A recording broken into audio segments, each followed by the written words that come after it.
This channel does not promote any violence, harmful, or illegal activities. All content provided by this channel is meant for an educational and information purpose only.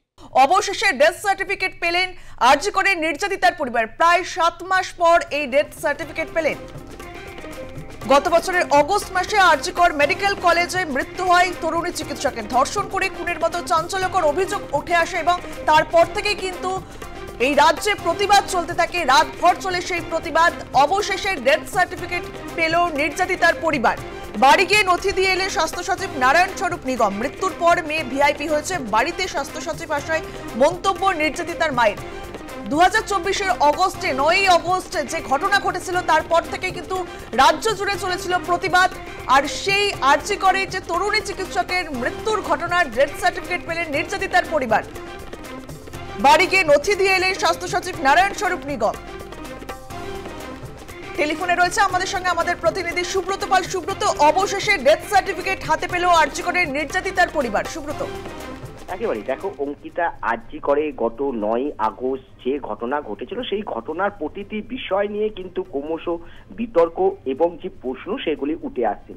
গতকাল একেবারে আমরা জানি যে স্বাস্থ্য সচিব নারায়ণ স্বরূপ নিগম তিনি একেবারে যান, তার সাথে ছিলেন আরজিকর হসপিটালের একেবারে দায়িত্বপ্রাপ্ত একজন আধিকারিক। দুজন মিলে গিয়ে নির্যাতিতার পরিবারের হাতে যে ডেথ সার্টিফিকেট সেই ডেথ সার্টিফিকেট তুলে দিয়ে আসেন।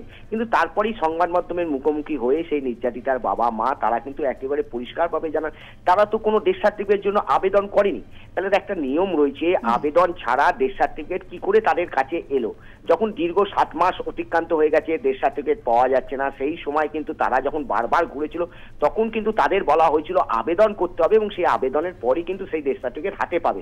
কিন্তু তারপরে তারা কিন্তু পরবর্তীকালে আবেদন করেনি, অথচ আবেদন ছাড়া কি করে সেই ডেথ সার্টিফিকেট তার বাড়িতে স্বাস্থ্য সচিব এবং আরজিকর হসপিটালের একেবারে এক বিশিষ্ট আধিকারিক দুজন উপস্থিত হয়ে তাদের হাতে তুলে দিয়ে গেলেন, সেই প্রশ্ন কিন্তু তারা তুলতে শুরু করেছেন। অর্থাৎ সব মিলিয়ে গত 9 আগস্ট আরজিকর হসপিটালে যে ঘটনা ঘটেছিল সেই ঘটনা নিয়ে বিতর্ক কিন্তু পিছু ছাড়ছে না, যেহেতু বারবার প্রশ্নের মুখে পড়তে হয়েছিল রাজ্য সরকারকে যে 7 মাস হয়ে যাচ্ছে, কেন একজনের ডেথ সার্টিফিকেট আসছে না? যেহেতু সে সেই কলেজেরই ছাত্র তাহলে তার ডেথ সার্টিফিকেট আসতে দেরি হচ্ছে কেন? সেই সমস্ত প্রশ্নগুলো যখন উঠতে শুরু করে তখন সেই প্রশ্নগুলো ঢাকা দিতে গিয়ে একেবারে তড়িঘড়ি স্বাস্থ্য সচিব গতকাল রাতে যখন তাদের বাড়িতে সেই ডেথ সার্টিফিকেট পৌঁছে দেয় তখন কিন্তু তার পরিবারের লোক আবার নতুন করে প্রশ্ন তুলতে শুরু করেছে। একেবারে অঙ্কিতা। ধন্যবাদ সুব্রত। মেয়ের ডেথ সার্টিফিকেট পেতে রীতিমতো কিন্তু ঘুরতে হয়েছে নির্যাতিতার বাবা মায়ের। অবশেষে ডেথ সার্টিফিকেট পেল নির্যাতিতার বাবা মা।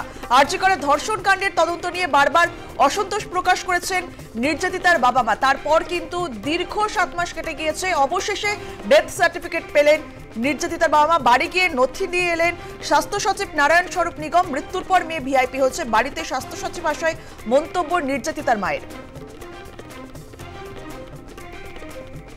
আমরা দেখেছিলাম 9 আগস্ট আরজি করে যে তরুণী চিকিৎসকের ধর্ষণ করে খুন করা হয়েছিল তারপর থেকে কিন্তু দিকে দিকে চলছিল প্রতিবাদ এবং মিছিল চলছিল। আমরা দেখেছিলাম সেই ছবি, রাতভর চলছিল প্রতিবাদ।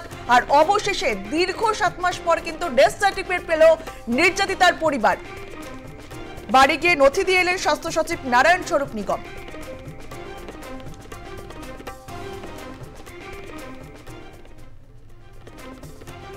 ওদের একটা ডেথ সার্টিফিকেট দেওয়ার কথা ছিল, সেটা দিয়ে দিলাম। ডেথ সার্টিফিকেট দেওয়া হয়েছে। ওটা কি আজকে দেওয়া হলো? ওদের হ্যান্ড ওভার করা হলো? হ্যাঁ, আমি হ্যান্ড ওভার করলাম। আর কোনো কথা হবে আমার মেয়ের ডেথ সার্টিফিকেটের অরিজিনাল কপিটা আমাদের একটা কপি দিয়ে গেলেন এবং বললেন পরবর্তীকালে যদি অন্য কপি দরকার হয় এমএসভিপি তাহলে দিয়ে দেবে এবং আমাদের কাছে লিঙ্কও এসে গেছে, আমরা দরকার হলে প্রিন্ট আউট করে নিতে পারবো। সেপ্টেম্বর মাসে ফোনে চেষ্টা করছিলাম, 31শে জানুয়ারি তারপর লিখিত দেই। লিখিত দেওয়ার পরে খালি একবার স্বাস্থ্য ভবন, একবার বড় অফিস, একবার আরজিকর হচ্ছিল, অনেকবার হয়েছে। দিদির অনুমতি নিয়ে স্বাস্থ্য সচিব নারায়ণ স্বরূপ নিগম নিজে এবং এমএসভিপি নিজে এসে বাড়িতে দিয়ে গেছেন। যে ছেলেটা যাচ্ছিল রোজ, সে একটা হলুদ কাগজ ফর্ম আমরা যেটা জমা করব বড় অফিসে, সেটাতে কাবেরী ম্যাডাম যিনি ছিলেন তাকে বলছিল একটা স্ট্যাম্প মেরে দিতে। উনি ভয়ে একটা স্ট্যাম্প না মেরে বলছিলেন আমি এই চাকরি করব না, রিজাইন দিয়ে দেবো। কাবেরী ম্যাডাম। হঠাৎ করে ডেথ সার্টিফিকেট আমরা বাড়িতেই পেয়ে গেলাম এবং নারায়ণ স্বরূপ নিগম নিজে এসে দিয়ে গেল। ওনাকে বললাম, আপনার কোনো বাড়িতে কি এরকম কেউ ভিআইপি মারা গেলেও বোধহয় মানে স্বাস্থ্যমন্ত্রী নিজে বাড়িতে এসে দায়িত্ব নিয়ে ডেথ সার্টিফিকেটটা দিয়ে যান না, মানে আমার মেয়েটা মরে গিয়ে ভেরি ভেরি ভিআইপি হয়ে গেছে।